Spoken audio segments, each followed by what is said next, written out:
Allí seremos a lo mejor, en ese entendido, quizás seremos más emotivos, ¿verdad?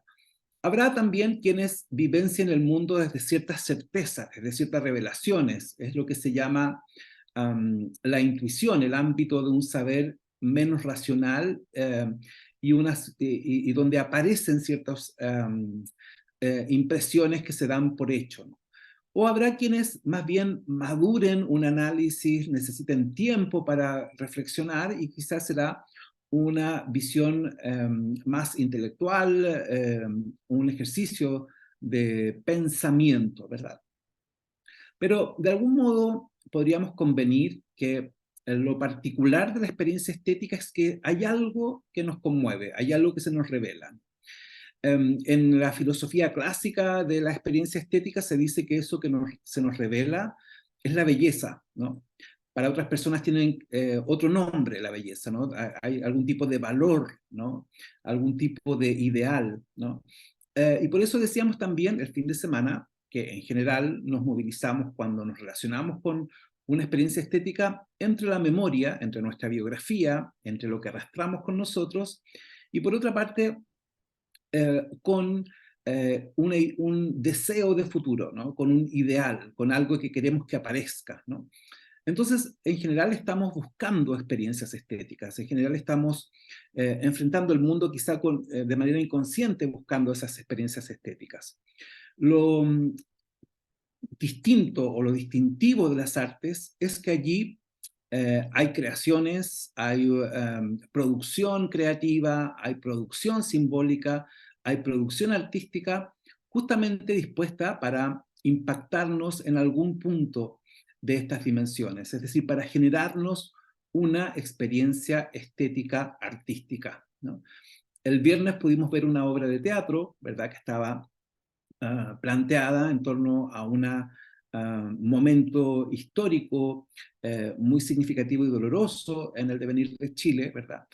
Un texto escrito por un autor, Juan Radrigán, con un propósito específico que era conmover, remecer a la audiencia, remecer al público, reclamando el retorno del amor, ¿no? Encarnado en la historia que se nos contaba allí a partir del desaparecido. Um, pero podríamos decir que además del discurso del autor, de Juan Radrigán, habían otros elementos en la puesta en escena, y eso era lo que le daba una particularidad que explica buena parte de las sensaciones o emociones que se vivieron. Una puesta en escena muy cuidada en el sentido que era bastante limpia de recursos, ¿no? Solamente teníamos a 4 intérpretes, teníamos un par de elementos en la escena y teníamos sobre todo un diseño de iluminación que era lo que iba determinando la evolución de la obra. Pero también podríamos reconocer otros recursos que estaban dispuestos para generarnos y movilizarnos, ¿no? Primero, la división de las voces de la protagonista, ¿no? Cómo la voz de la protagonista se iba distribuyendo en los 4 cuerpos, ¿no? Había un interés por generar cierta idea de sensaciones, cierta convención. Pero había un elemento, además, que iba generando las atmósferas, y es el tratamiento musical que tenía el texto y el tratamiento musical que tenía la puesta en escena, ¿no? No era solamente el verbo de Juan Radrigán, sino que ese verbo de Juan Radrigán estaba intervenido por la música, estaba cruzado por la música. Y si nos preguntamos qué música, qué canciones eran las que se cantaban, qué canciones eran las que de alguna manera se pervertían en el sentido de ser alteradas, eran canciones que pertenecen a un imaginario profundamente chileno, ¿no? Eh, Quizá no todos hayamos escuchado esas canciones, pero nos remitían a cierta zona de la memoria, ¿no? A una memoria de amores truncos, de amores ausentes, de cuerpos ausentes, de amores no realizados. Y podríamos decir que de algún modo la puesta en escena en ese sentido era muy coherente entre el discurso del autor, Juan Radrigán, entre la mirada del director, Rodrigo Pérez, y los recursos que estaban dispuestos, ¿verdad? Los recursos que estaban en juego para generarnos esa sensación de nostalgia, esa sensación de tristeza quizá, o de conmoción por un país que quiso ser y no fue, por un amor que pudo ser y no fue, ¿no? por un amor que fue arrebatado. La historia de la protagonista nos hablaba de un amor ausente de su pareja, de su hijo. Entonces, la obra podríamos decir que estaba trabajando sobre ciertas sensaciones, trabajando sobre ciertas emociones y trabajando sobre cierto discurso, ¿no? Y para ello contaba además con 4 intérpretes. Una de ellas era quien más se acercaba a caracterizar a la protagonista del texto, ¿verdad? Catalina Saavedra. Pero en ese juego que ella establecía de repetición del texto, de ruptura del texto, estaba siempre interpelándonos, estaba siempre saliéndose de alguna manera de una convención. No podríamos decir que estábamos frente a una ficción, por ejemplo. No podríamos decir que estábamos frente a una narración en que se nos contaba un principio, un desarrollo, un final, sino que estaba siempre, la situación nos estaba interpelando, en ese sentido siempre estaba saliéndose del escenario, siempre estaba hablándole a la platea, ¿no? Es una obra que interpela al público, ¿no? Es una obra que le habla al espectador.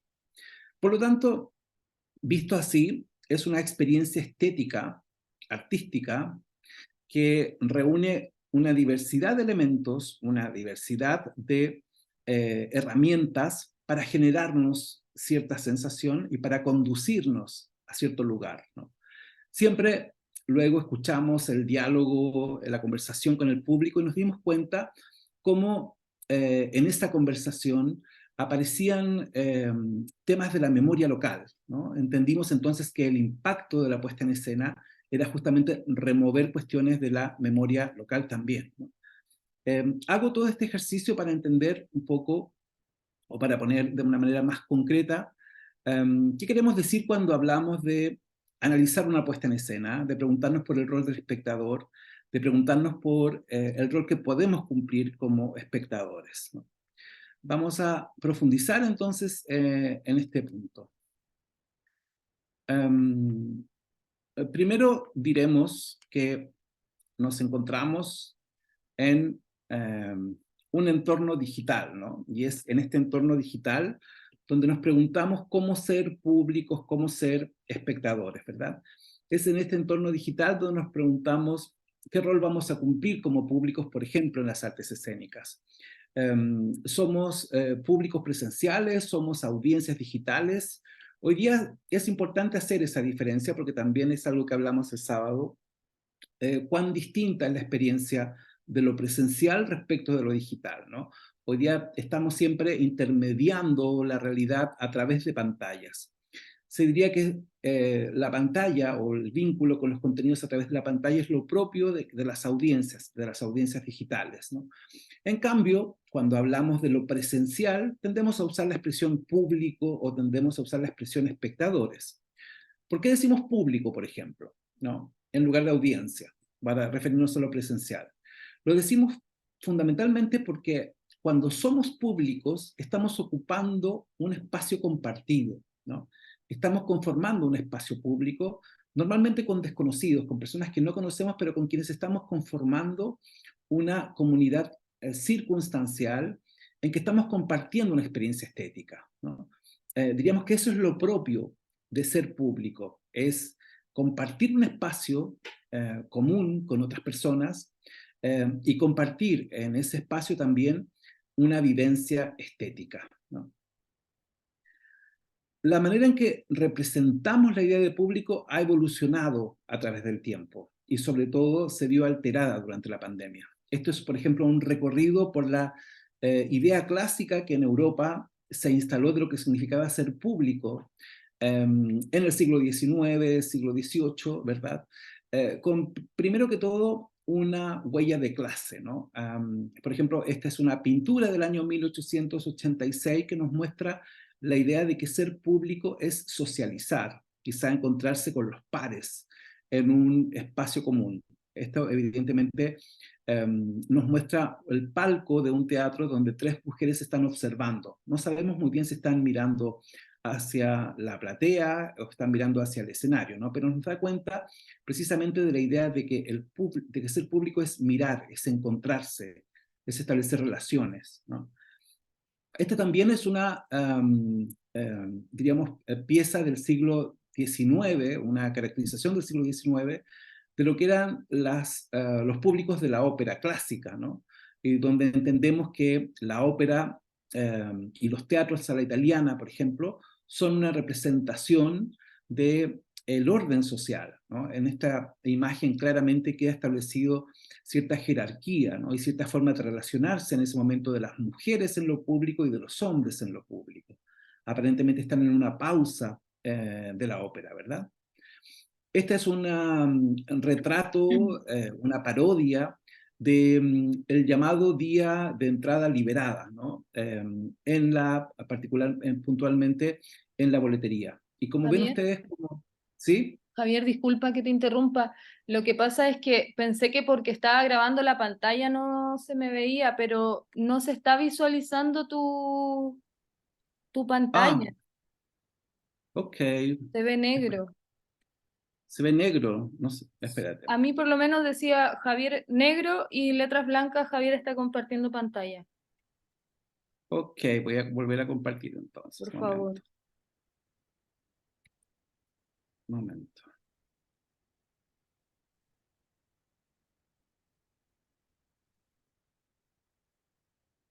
A ver si ahora...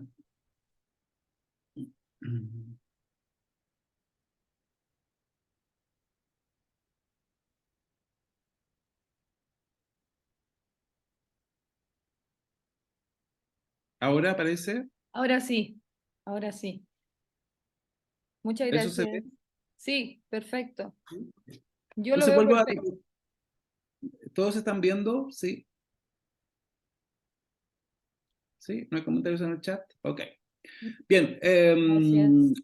lo que les decía es que la imagen esta es la imagen a la que me estaba refiriendo, que es una pintura del año 1886, en que lo que tenemos es a tres mujeres en el palco de un teatro.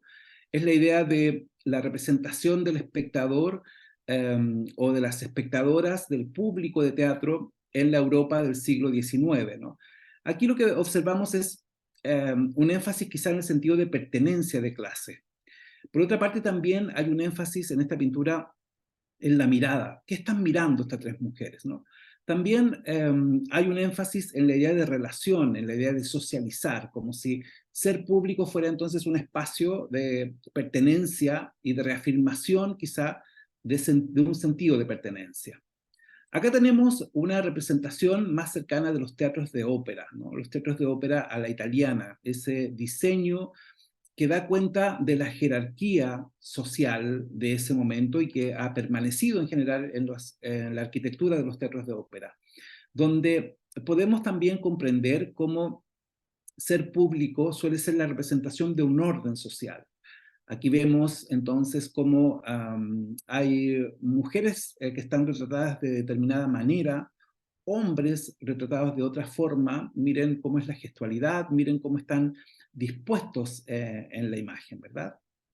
Acá nos encontramos con una representación también del 1830 de lo que, una caricatura sin duda, de lo que sería un día con entrada libre en la boletería, ¿no?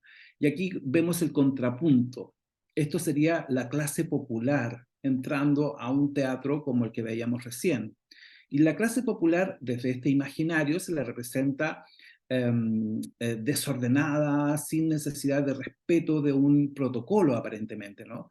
Quizá lo que podríamos resaltar es cómo lo que se intenta representar es la expresión más genuina, ¿no? de personas reaccionando ante la motivación de un estímulo, ¿no? En contrapunto con lo que veíamos recién, que era más bien un sentido de pertenencia con un hábito, con cierto protocolo de conducta. Acá lo que tenemos, por ejemplo, es una representación de públicos de otra área, ¿no? Acá, en este trabajo del 1889, está representado una intervención, una clase de anatomía, ¿no? El examen de un cuerpo humano, y también nos muestra cómo la ciencia, sobre todo en el siglo XIX, para legitimarse, tuvo que echar mano a presentaciones públicas, ¿no? De sus métodos. De alguna manera, aquí también entendemos entonces que el refuerzo del conocimiento se da a través del ejercicio de ser público de algo, de ser público de la presentación de un contenido, ¿no? Esta es una pintura o un trabajo pictórico de otro origen, de un origen distinto al que veíamos recién, que era la mayoría de pintores que vivieron o estuvieron en Francia, ¿no? Acá lo que vemos más bien es una representación proveniente de Rusia, ¿no? Y en este caso, la idea de la música, la idea de la experiencia estética cambia, ¿no? Es una experiencia estética más compartida. Si ven el ángulo desde el cual se representan a las espectadoras, en este caso, a quienes están escuchando un concierto, parece ser más transversal, ¿no? Distinto a lo que veíamos recién, donde estaba más acentuado la pertenencia a una clase. Acá está una representación del llamado Ballet Blanco del 1904, donde se resalta la experiencia estética seguramente. Ya no estamos con el énfasis puesto tanto en el hecho de socializar o de ser parte de una comunidad, sino que esta pintura nos recuerda que ser público es ser testigo, participar de una experiencia estética. Este ya es un trabajo del siglo XX y cambia indudablemente el tono, ¿no? Se nos muestra un público quizá más de clase media, sobre todo ambientado en Estados Unidos, y una clase media más expresiva. No tiene ese tono quizá más formal o ritual que veíamos de las pinturas del siglo XIX. Hay una evolución, entonces podríamos decir, la manera de pensar el público. El público deja de ser una cuestión de clase y parece ser más bien una experiencia a la que la mayor parte de la población puede tener acceso y que conecta con el cotidiano, conecta quizá con las emociones, conecta con la idea que puedan tener de la representación. Es interesante esta otra parodia sobre lo que significa ser público del año 1914. Se titula Los que llegan tarde y tiene dos lecturas posibles, ¿no? Primero, nuevamente nos encontramos con una cuestión de clase, ¿no? De saber cómo comportarse en un palco, ¿no?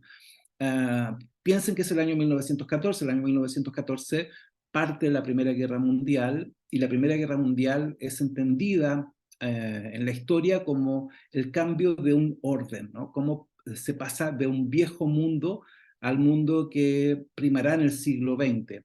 Cómo cambian de alguna manera y emergen otras ideologías sobre lo que significa ser hombre, y también cómo cambian o varían el poder, dónde radica el poder, en qué clase social radica el poder. Y acá lo que podríamos decir que en verdad, a lo que se está aludiendo en los que llegan tarde, quizás son los que llegan tarde al cambio social, ¿no? No solamente es una cuestión de llegar tarde al palco, sino que es una cuestión de saber los usos sociales más transversales en una comunidad. Este trabajo, que es más de una línea pictórica realista, pertenece a un pintor norteamericano que se especializó, diríamos, en dar cuenta a través de la vivencia del espectador sobre la soledad del individuo del siglo XX. Edward Hopper pintó, retrató los grandes paisajes de las grandes urbes, pero siempre desolados, y siempre con un individuo aislado en ese entorno. Tiene una serie muy importante, Hopper, dedicada a los teatros, dedicado al espectador de teatro. Y siempre es un espectador que está saliendo de la sala, terminando una función o en un intermedio, y siempre es un espectador que está, digamos, un poco recluido en sí mismo, en una actitud de ensimismamiento. Es este caso digamos, de esta pieza en que no sabemos bien si la mujer que está acá está esperando a alguien, se retiró en mitad de una función, es parte del equipo que recibe a las personas que llegan a la sala. Nos deja en una zona un poco incierta sobre cómo leer este material, ¿verdad?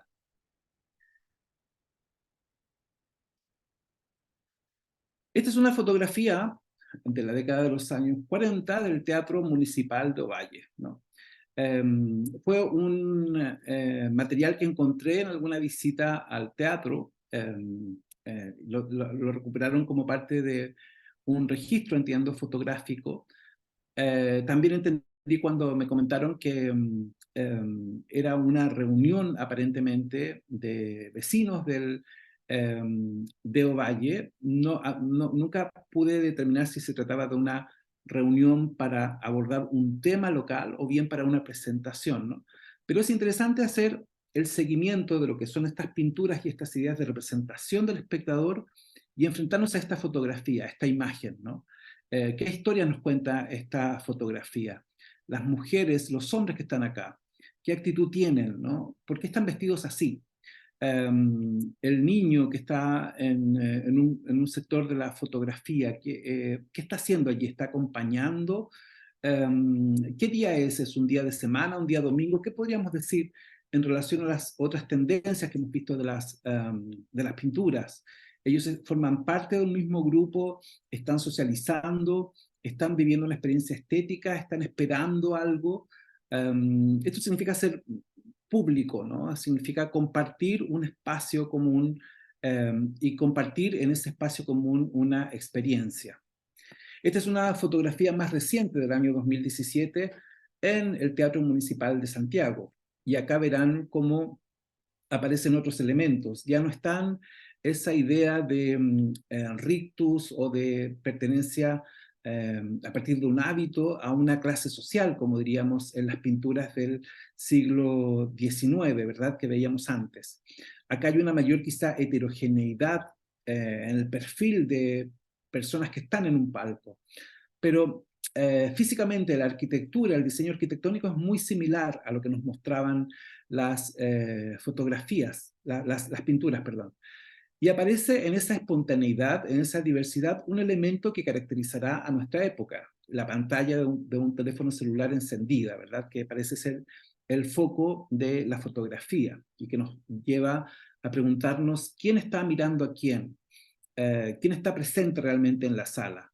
¿Dónde está dirigiéndose la mirada de quienes están en esta fotografía? ¿Están esperando algo? ¿Están en un entreacto? ¿Cómo lo están pasando en verdad? ¿Están mirando a otras personas? ¿Están mirando al escenario? Son preguntas que tienen que ver con la participación. Y esto ya es una imagen de época, de nuestra época, ¿no? El retiro, esta es la primera fotografía que circuló en el año 2020 de un teatro de Alemania que tomó la decisión, ante las noticias alarmantes del COVID-19, de reducir su capacidad, de pasar de 850 butacas a solo 200, preparándose para lo que sería el distanciamiento social. Y este paisaje quedó instalado en nuestro imaginario, ¿no? La idea de la ausencia, cuando ya estos espacios donde ya hemos definido que se configura el público, se vuelven espacios despojados de públicos. Y entonces comenzó a aparecer esta desnudez de los edificios donde somos públicos, ¿no? Y esto también fue parte de esos nuevos escenarios que se configuraron a raíz o a consecuencia de la pandemia.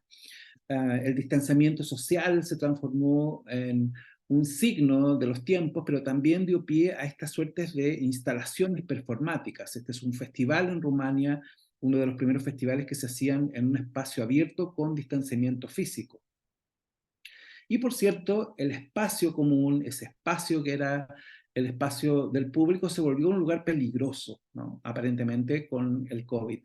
Y esto nos llevó entonces por todo este tránsito del que venimos saliendo, de que ese lugar donde vivenciamos experiencias estéticas significativas era un espacio también de alto riesgo, ¿no? Y la sustitución apareció en esto que hoy se instaló como ya no lo novedoso, sino que lo muy habitual, que es la vinculación con las pantallas, ¿no? Byung-Chul Han, ya lo decíamos el sábado, sostiene que vivimos en un mundo rodeado de pantallas, que es liso, ¿no? La superficie de la pantalla es lisa, no es rugosa.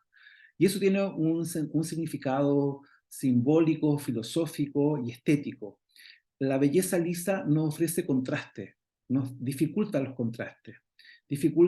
Cuando todo es liso, todo es positivo, ¿no? No hay, por lo tanto, un espacio para la sombra, no hay un espacio para el silencio quizás, no hay un espacio para el contrapunto. Y en esa medida quizás la experiencia estética mediada por pantallas está ausente, carente de esa dimensión rugosa, ¿no? La pandemia nos llevó a sentir que ser público era un peligro, era un riesgo, ¿no? Y nos quedamos con las mascarillas que recientemente estamos abandonando. Pero hay dos imágenes que la pandemia nos dejó y que también nos llevó a repensar la idea de público que me parecen significativas, ambas provenientes de España. Este es un concierto realizado en junio del 2020 en el Lyceum de Barcelona, es el gran teatro de espectáculos, el gran teatro de ópera de Barcelona, en que una agrupación musical presentó una pieza ante 2.500 plantas que ocuparon el lugar de los 2.500 espectadores, ¿no? Esto fue considerado una de las fotografías, una de las imágenes de ese año, porque dice muchas cosas, ¿no? Habla por una parte de la crisis medioambiental que estamos viviendo y viviremos seguramente en los próximos años, habla de cómo nos lleva a preguntarnos quién tiene la experiencia estética, ¿no? La experiencia estética es una particularidad de la especie humana. ¿Solo los seres humanos reaccionamos ante los estímulos estéticos o las plantas, por ejemplo, reaccionan ante la música? ¿Puede entonces la experiencia estética ser también una experiencia de otras especies? Esta es una pregunta que quedó instalada, ¿no? ¿Somos los seres humanos en verdad los causantes, pese a tener una experiencia estética de un impacto negativo en el entorno? Esto abre la puerta para preguntarse por el antropoceno, ¿verdad? Por un montón de cuestiones que nos llevan a la pregunta de qué significa ser público, ¿no? ¿Las plantas pueden ser público de algo? Si las plantas sienten, si las plantas tienen una experiencia sensorial respecto del estímulo de la música, podríamos sostener que están vivenciando, experimentando, están protagonizando una experiencia estética. Es una interrogante que de manera muy manifiesta esta presentación llevó a cabo. En los mismos meses se presentaba y se reabría en Madrid Teatros del Canal, que es un teatro dedicado preferentemente a la danza y al teatro contemporáneo, pero lo hacía con las señales nuevas de esta época, de esa época de comienzo de los 2020, de la distancia física, ¿no? Y aquí la distancia física estaba señalada por los maniquíes y plantas de plástico, ¿no? Flores de plástico, que está dando cuenta de un mundo que busca emular algo, busca emular las relaciones, busca sustituir las relaciones se vuelven artificiales quizás según esta experiencia. ¿Qué es lo ausente acá? Lo humano es lo ausente. Podemos recrear la idea de ser espectadores, de ser público con estos elementos. Es suficiente ocupar las butacas para tener una audiencia, para tener un público.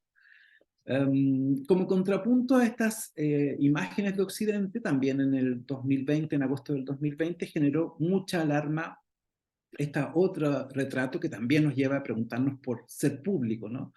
El que corresponde a la primera fiesta masiva realizada en Wuhan, la base o el punto de partida del COVID según la historia oficial, y que fue muy alarmante para Occidente porque la población de Wuhan, que había pasado encerrada por meses, de un día a otro abandonaba las mascarillas y se volcaba a un parque acuático para un rito colectivo, ¿no? Parte de una festividad local. Esto habla de la necesidad del reencuentro, que es una expresión muy manida que usamos, ¿verdad?, para referirnos a lo que nos faltaba en pandemia, ¿no? Pero habla también de cierta ritualidad, como si ser público implicara una necesidad ritual. Y esta quizá es una de las últimas fotografías antes de volver a lo que hemos llamado retorno a los espacios, suspensión de las restricciones de la circulación de las personas, que fueron los primeros experimentos con mucho cuidado realizado en Europa, y luego también algunos hechos en Chile, en Argentina, en Brasil, que eran conciertos de música donde las personas ya no tenían que estar sujetas a una distancia física, pero sí a mantenerse empleando mascarillas, en el entendido de que estábamos en una nueva fase, una última fase, ¿verdad?, de la pandemia. Aquí nos encontramos entonces con el escenario naciente, con el escenario que comienza a surgir después de todo esto. Ahora, ¿a qué apuntamos con todo este recorrido, ¿no? Apuntamos un poco a los discursos en torno de lo que significa ser espectador. Desde ese siglo XIX que idealiza la vivencia de ser espectador en ciertos espacios, en ciertos lugares de pertenencia, a la conciencia en el siglo XX de cómo ser espectador es también recrear o vivenciar el orden social del entorno y las problemáticas del entorno, y cómo en el último periodo, el periodo de la pandemia, puso en jaque todos esos principios, puso en jaque todas esas ideas que teníamos sobre ser espectador. Quiero ahora, en la segunda parte, poder referirme más bien a una cuestión más puntual, ¿no? Más puntual sobre lo que significa ser espectador en la práctica hoy en día. Vamos a cambiar de presentación entonces. Vamos a ir a una cuestión más discursiva.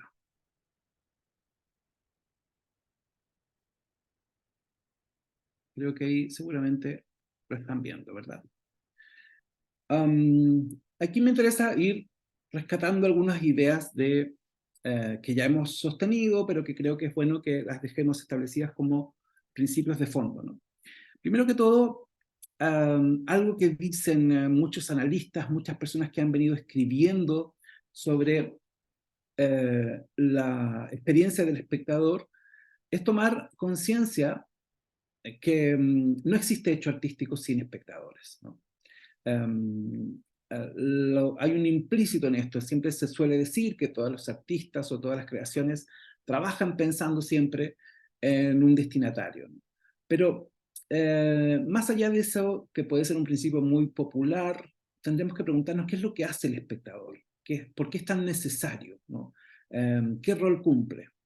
Podríamos sostener, como siguiendo Lucina Jiménez en un libro del año 2000, que es un libro muy citado cuando estudiamos los públicos, que es Teatro y Públicos. Ella hizo todo un recorrido por lo que pasaba en Ciudad de México en el año 2000, cuando las butacas comenzaban a vaciarse de muchos teatros. Planteó una reflexión sobre por qué era necesario el espectador, ¿no?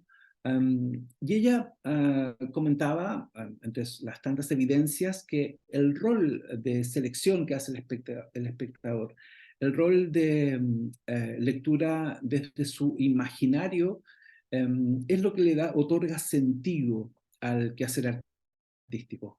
Es decir, en las artes escénicas, en las artes vivas, en las artes vivenciales, en las artes como el teatro, como la danza, como la ópera, como la música en vivo, lo que esperamos es que haya un intercambio entre quienes están en un sector de la platea y quienes están en el escenario. Y quienes están en el sector de la platea, lo que en verdad ponen en juego es su subjetividad, con la lectura que hacen, con la selección de lecturas que van construyendo. Y eso es lo que nos convierte seguramente en una comunidad de intérpretes, en una comunidad de lectores, en una comunidad de espectadores. Estamos en conjunto conectando y leyendo en distintas dimensiones aquel material que se está presentando en una puesta en escena. Es lo que ocurrió, por ejemplo, el día viernes. Pero también sabemos por otras autoras, especialmente por Anne Ubersfeld, quien es una crítica de teatro de Francia. Ella escribió en los años 70, sobre todo, investigó la idea del espectador. Ella es la autora, de hecho, de La Escuela del Espectador, el libro clave para pensar la vivencia estética del espectador. Ella lo planteaba de la siguiente manera, como que el espectador es el otro participante vivo de la representación teatral, ¿no? Y enfatizaba en todas las sensaciones que experimenta el espectador, todo el tránsito de sensaciones y emociones que vivencia. Ella también establece esta triple vivencia, ella habla de la actividad múltiple, ¿verdad?, del espectador, la dimensión sensorial, la dimensión emocional y la dimensión intelectual, ¿no? En este libro, La Escuela del Espectador, Anne Ubersfeld, desde los años 70, ¿verdad? Es un libro que en español se publica en los años 90, pero que data de fines de los 70 y comienzos de los 80. Ella entrega pautas posibles que pueden servir al espectador para leer una pieza artística, para leer una pieza de artes escénicas, ¿verdad? Anne Ubersfeld dice que el principal rol del espectador es seleccionar, ¿no? Es recibir y hacer foco, ¿no? Habla de cómo el espectador de artes escénicas se enfrenta a un espectáculo normalmente de una gran diversidad de estímulos, pero es en función de su biografía, de su memoria, de sus preferencias, seguramente que realiza esta suerte de selección, de focalización, ¿no? Habla de los shocks estéticos, habla de cómo el espectador reconstruye con su memoria lo que está vivenciando. Esto que plantea Anne Ubersfeld también lo dirá la neurociencia más adelante, ¿verdad? Sobre todo después del año 2000 con las neuronas espejo, cuando se dice que, por ejemplo, las artes escénicas son un espacio donde naturalmente las personas ponen en juego las neuronas espejo, en el sentido que la representación de acciones estimula ciertas zonas de la mente, del cerebro, las llamadas neuronas espejo. Pero Anne Ubersfeld también dice que de manera implícita, de manera tácita, el espectador firma una suerte de contrato, ¿no? Un contrato con el teatrista que está detrás de la creación, o el teatro, o sus demás compañeros que están compartiendo la platea, ¿no? Lo primero es no considerar como verdad lo que les será propuesto, ¿no?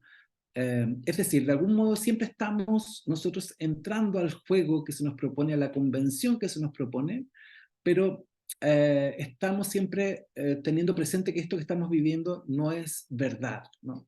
Por eso aceptamos una muerte en escena, por eso quizás aceptamos un amor en escena, por eso aceptamos emociones intensas en escena. O sea, estamos siempre haciendo un ejercicio de negación, dice ella, ¿no?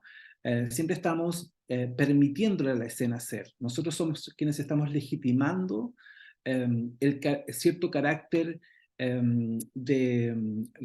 que tiene la representación para poder generar en nosotros un impacto, ¿verdad? En ese sentido hacemos un pacto secreto, un pacto entre todos de decir esto que vamos a ver, ok, mientras dura, tendrá verosimilitud, ¿no? Pero no será verdad, ¿no? Hay una diferencia entre un punto y otro.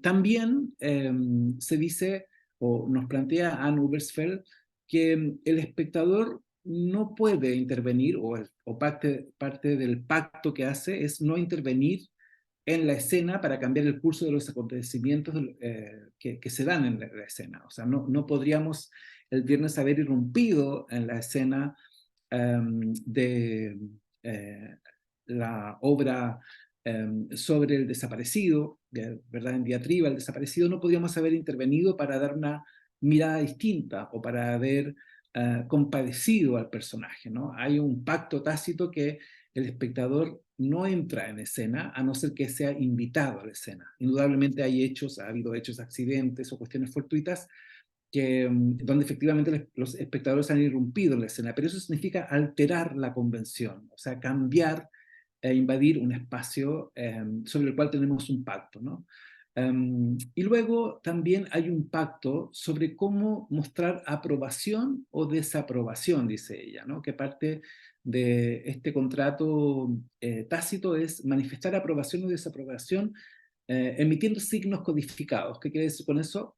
Si vamos a aplaudir, ¿verdad? Habrá personas que aplauden o bien se expresarán de otro modo cuando es desaprobación. En Chile, al igual como muchos teatros, como muchos países con una escena teatral en el siglo XIX, existió la tradición de que cuando un espectáculo no era del gusto de las personas se manifestaban ruidosamente, ¿no?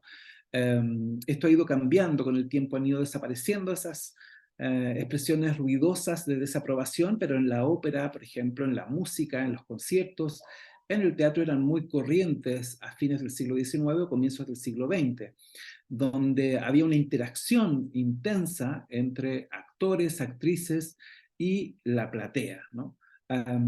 Pero siempre en un código establecido, o sea, siempre habían signos codificados para que se viera esa relación. Otro punto, quizá importante también, que plantea otra autora que ha estudiado el tema de los públicos, que es Ana Rosas Mantecón. Ella también, como Lucina Jiménez, es antropóloga y han estudiado la vivencia de los públicos en Ciudad de México. Es que la noción de público, la vivencia de público, el rol de los públicos va cambiando a lo largo de la historia, ¿no? Eso es lo que plantea Ana Rosas Mantecón. Es decir, ser público, ser espectador, es una expresión del presente, del momento que vivimos. Ser público hoy en un entorno de pantallas es muy diferente a ser público en el siglo XIX, como veíamos por las representaciones pictóricas.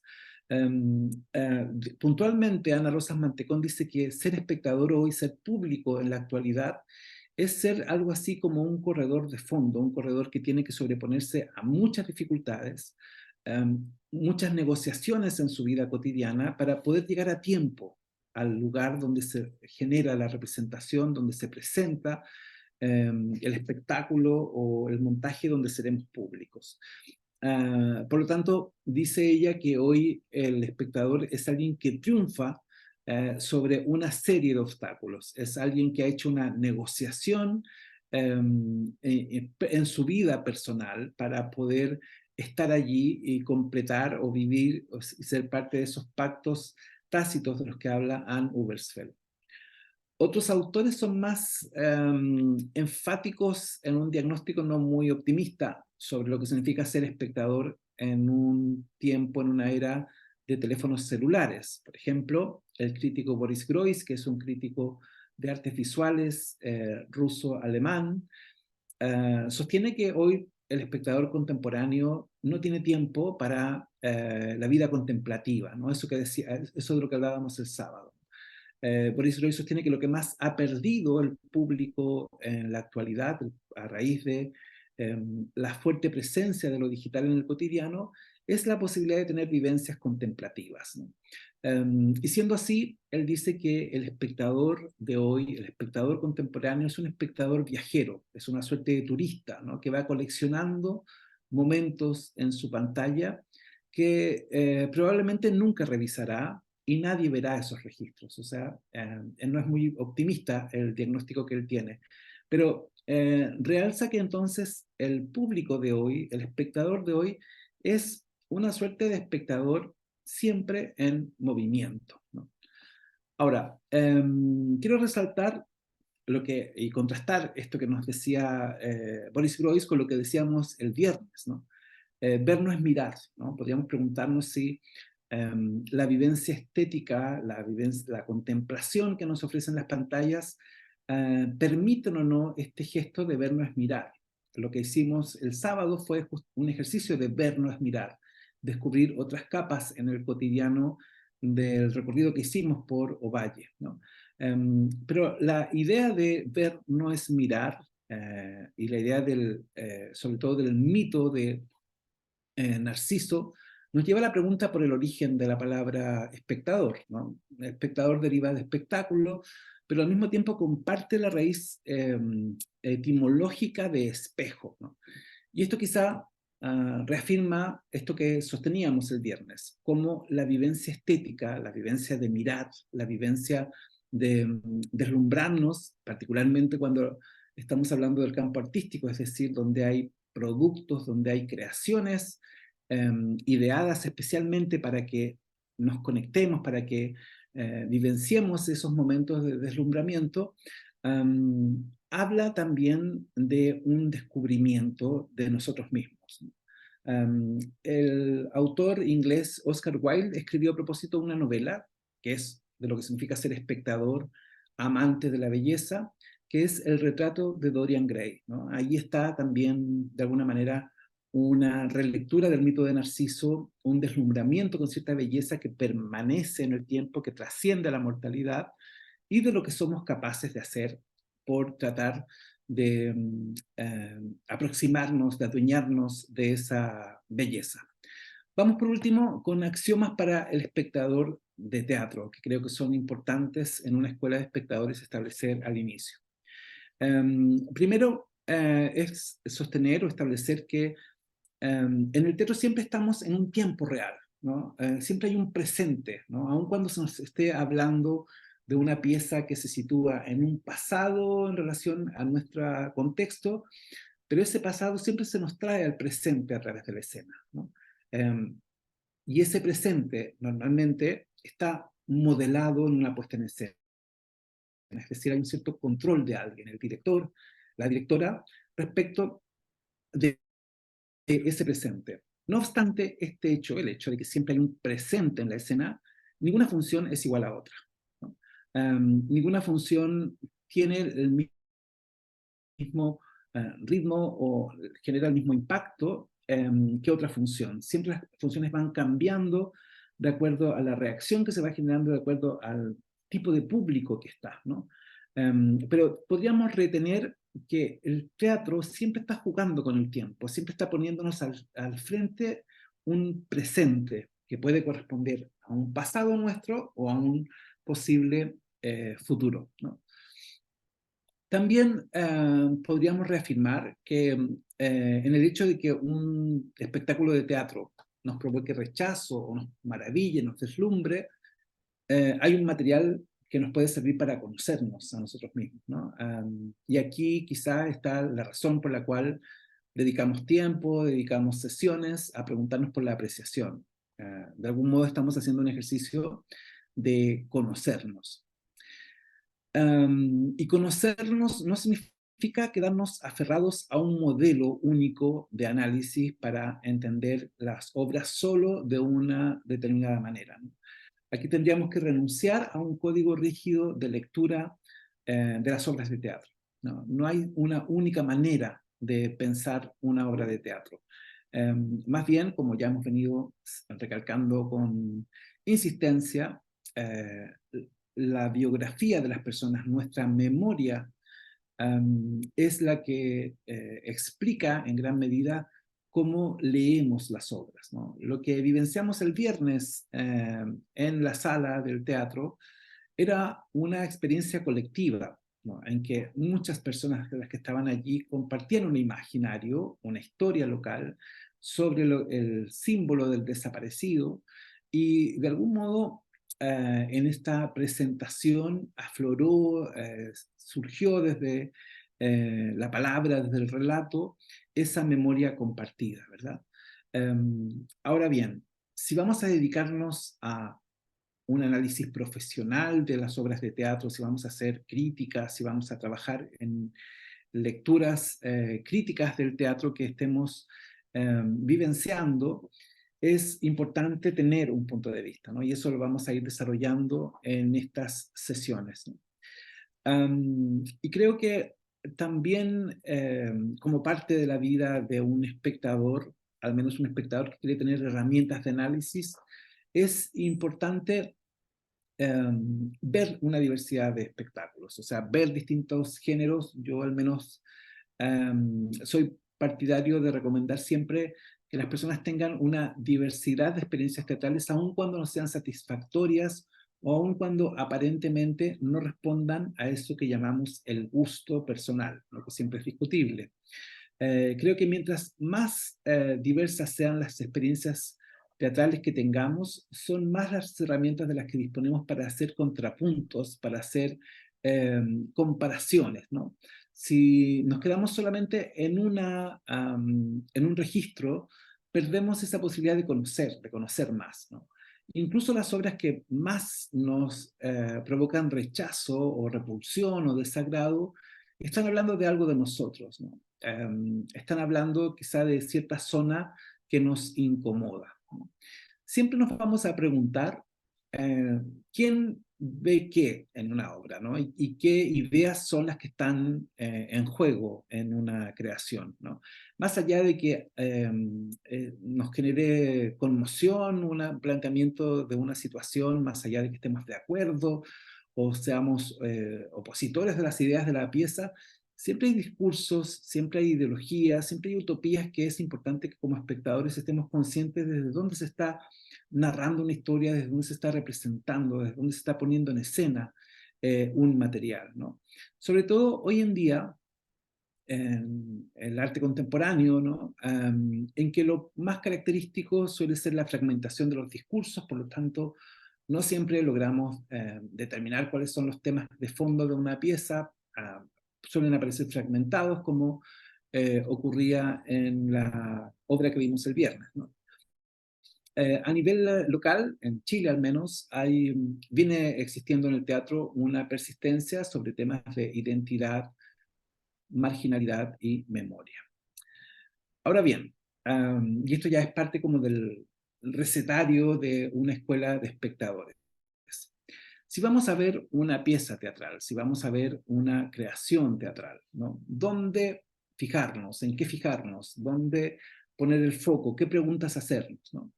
Yo recomiendo, primero que todo, en tratar de determinar dónde está la intención o autoría en la pieza que estamos viendo, ¿no? Por ejemplo, en la experiencia del viernes, en Diatriba, ¿no? ¿Quién era el autor?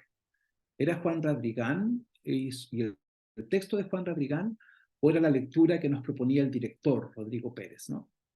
Siempre es importante que como espectadores nos preguntemos quién está detrás de esto que estamos viendo, ¿no? ¿Quién ha generado esta convención que estamos participando? Luego también recomiendo pensar las creaciones de artes escénicas como si fueran piezas musicales, ¿no? Y preguntarnos cuál es la partitura que hay acá, cuál es el tempo de esto. ¿Es un tempo acompasado, con silencios?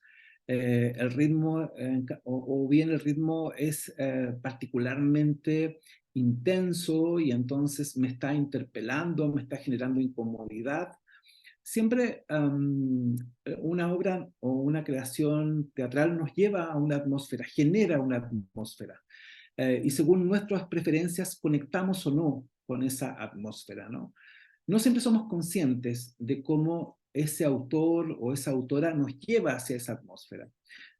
Pero conforme nos volvemos espectadores expertos o con una experiencia frecuente, comenzamos a reconocer estrategias, ¿no? De cómo se produce esta atmósfera, cuáles son los factores que explican esta atmósfera. Tiene que ver con la música, tiene que ver con la pausa, tiene que ver con el momento en que se produjo ese azul sobre el escenario o el momento en que hubo un ruido de fondo, ¿no? O la repetición constituye un recurso que es parte del tempo de la partitura.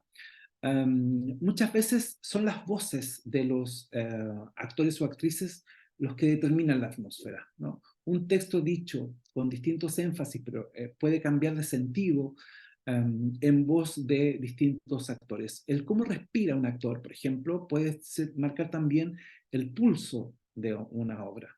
Lo que veíamos el viernes, ¿verdad? Las voces elegidas para Diatriba no eran fortuitas, ¿no? Había una coloratura de voces puestas en escena. Habían ciertos momentos que quizá nos hablaban de cierta infancia o de cierto espacio ausente, pero eso lo lograban o se reforzaba a partir de las voces que cantaban, ¿no? O el momento que todos recordarán de la trompeta, con el actor dispuesto sobre la mesa de espaldas a la mujer, ¿no? Que era una imagen clave en la pieza, ¿no? Que remitía a otros, con esa trompeta, con ese sonido nos remitía a otro lugar, quizá al circo, quizá a un payaso triste, quizá a una zona de tristeza que era lo que marcaba la escena. Entonces, como espectadores nos volvemos de alguna manera expertos en reconocer la estrategia que hay detrás de la generación de una sensación, ¿no? El texto y la dramaturgia sin duda que es fundamental, ¿no? La tradición dice que no hay teatro sin texto, ¿no? Esto hoy día los directores pueden cuestionarlo, ¿no? ¿Se puede hacer teatro sin texto? Sí, ¿no? O se puede hacer teatro con otros materiales también. Pero tendremos que preguntarnos cómo es la dramaturgia entonces, ¿no? Juan Radrigán trabaja con cierta habla, el texto que vimos el viernes se aparta de la manera en que habitualmente escribe o escribía Juan Radrigán, pero sí mantiene ese trabajo con los bordes, ¿no? Con la marginalidad en el sentido de voces que están fuera o lejos del poder, ¿no? Y eso está en la dramaturgia de Radrigán en general en sus obras, pero estaba también en lo que veíamos el viernes, ¿no? Luego también está el enfoque de dirección. ¿Cuál es el énfasis de dirección? Rodrigo Pérez, por ejemplo, se caracteriza siempre en sus obras por espacios despojados, con muy pocos elementos, y ese ya es un sello de dirección. Cuando vemos varias piezas de Rodrigo Pérez, descubrimos ciertas constantes. En la mayoría de sus obras hay sillas. En la mayoría de sus obras los actores nunca salen de escena. Es muy raro que en una pieza de Rodrigo Pérez los actores salgan de escena. Lo que nos está diciendo, ellos son actores, no son personajes, ¿no? Y se sientan aquí a esperar al otro y escuchar al otro porque siempre hay un espacio de representación o un espacio de ficción, pero siempre quienes están sentados nos están representando a nosotros en el escenario, ¿no? También últimamente, o en un momento de su producción, Rodrigo Pérez ha jugado con esta idea de recurrir a canciones o temas que están en el imaginario más profundo y ponerlas en escena con otra vocalización o con otro sonido, ¿no? Entonces, lo que quizás sea una ranchera, por ejemplo, o lo que sea una tonada, reaparece en el escenario con cierta extrañeza, interpretada en un momento distinto, con personas que están vestidas de una manera contrapunto de lo que sería la interpretación original, ¿no? Y eso es muy propio de una escuela alemana de dirección, que es la derivada de Brecht, que es la derivada del extrañamiento, de poner sobre la escena cuestiones del cotidiano, pero que puestas allí nos parecen extrañas y nos sorprenden y nos emocionan, ¿no? Y eso es un enfoque de dirección. También nos fijaremos en la interpretación actoral, ¿no? ¿Cómo es la interpretación actoral? ¿Qué convención establece, ¿no? ¿Son personajes realistas, es decir, personajes que buscan convencernos de que lo que les está ocurriendo es real? ¿Son personajes que están haciendo quiebres? ¿Dónde radica la temperatura de la interpretación? ¿En qué recursos, ¿no? ¿Está en la gestualidad? ¿Está en la interpretación de carácter? ¿Está en la voz? ¿Está en el lenguaje no verbal? ¿Dónde radica? ¿Ah? El viernes veíamos como era como una suerte de banda interpretando un concierto, ¿no? Que se iban vistiendo, cambiando de vestuario, pasando por distintos estadios, pero siempre al servicio de un relato, ¿no? El relato que estaba en el texto original. Y entonces habían dos capas de lectura. Y entonces teníamos intérpretes que se movían en dos capas, ¿no? Podríamos pensarlo así. Luego también juega un rol importante la dirección de arte. Um, no todas las piezas tienen una dirección de arte con tanto despliegue, ¿no? A veces la dirección de arte está sujeta a cuestiones más casuísticas, como por ejemplo la falta de recursos, la falta de presupuesto o la posibilidad de poner elementos en una puesta en escena, pero siempre habrá un punto de vista sobre el tratamiento artístico, sobre el diseño, ¿no? Y por último, indudablemente el espacio escénico, el lugar donde nos encontremos, también va a determinar las lecturas que hagamos. Y acá entonces nos preguntaremos, ¿dónde estamos viendo esta obra? ¿No? ¿Qué historia tiene el edificio en el que estamos viendo esta obra? ¿Qué historia tiene la sala donde estamos viendo esta obra? Y este será un elemento fundamental. Yo recomiendo tener presente estos puntos cuando vemos una obra y hacernos preguntas, ¿no? ¿Cómo era la intención y la autoría? ¿Cómo había una atmósfera? ¿Qué tipo de atmósfera? ¿Había dramaturgia? ¿Podríamos reconocer dramaturgia? ¿Había un intento de ficcionar algo? ¿Podríamos reconocer cierto estilo de dirección? ¿Podríamos reconocer ciertos rasgos constantes en la interpretación actoral? ¿Podríamos caracterizar la dirección de arte? ¿Podríamos hablar del espacio escénico? ¿Tenía importancia el espacio escénico? Esas son preguntas que nos podemos hacer cuando vemos una puesta en escena, ¿verdad? Y por último, ¿qué lecturas posibles podemos levantar? ¿No? Y con esto cerramos la sesión de hoy, ¿no? ¿Cuáles son las lecturas posibles que podríamos levantar a partir de ver una obra? Por una parte, ¿cuál es la ficción o el imaginario personal? ¿Qué es lo que se pone en juego por parte de nosotros? El viernes decíamos y escuchamos muchos relatos, ¿no? La pieza dio pie para la conexión con los relatos locales, ¿no? Las historias de las personas que estaban en la sala. Pero también una obra podría funcionar como una metáfora, ¿no? Sin relatar necesariamente algo del local, podría ser la proyección alegórica de un tema, ¿no? Entonces podríamos preguntarnos si la pieza que estamos viendo funciona como metáfora, funciona como alegoría. Es otra forma de pensar una pieza. O bien podríamos preguntarnos por cómo nos interpela esta obra, ¿no? ¿Cuánto tiene de teatro político en el sentido de cuestionar el poder, ¿no? ¿Cuánto tiene de mirada crítica en el sentido de cuestionar el estado de las cosas, el estado social, las relaciones que se dan en lo social? Y por último, podríamos pensar una creación artística como un símbolo, ¿no? Como un símbolo con paradojas, donde no hay una lectura cerrada, sino que podemos abrirnos a muchas lecturas, ¿no? Y según las características del montaje o de la puesta en escena que estemos viendo, va a prevalecer una o más de una de estas dimensiones. El viernes tengo la sensación que lo que más primó fue la conexión con el imaginario personal, con la vivencia personal, y en un punto, en más de un punto también, como alegoría del tiempo que estamos viviendo, ¿no? En qué medida diatriba y la historia de esa mujer también es la historia de un país, ¿no?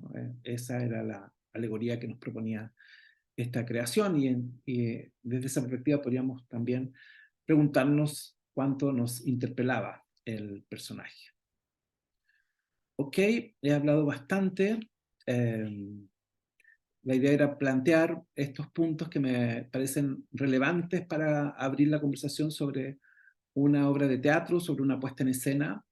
El ideal sería que a futuro, cuando comencemos a mirar más obras, los tengamos a la vista para poder generar una conversación en función de estas dimensiones. No sé si alguien tiene preguntas, comentarios, reflexiones a partir de este recorrido por las imágenes y las ideas de lo que significa ser espectador o las lecturas posibles. ¿Alguien quisiera intervenir?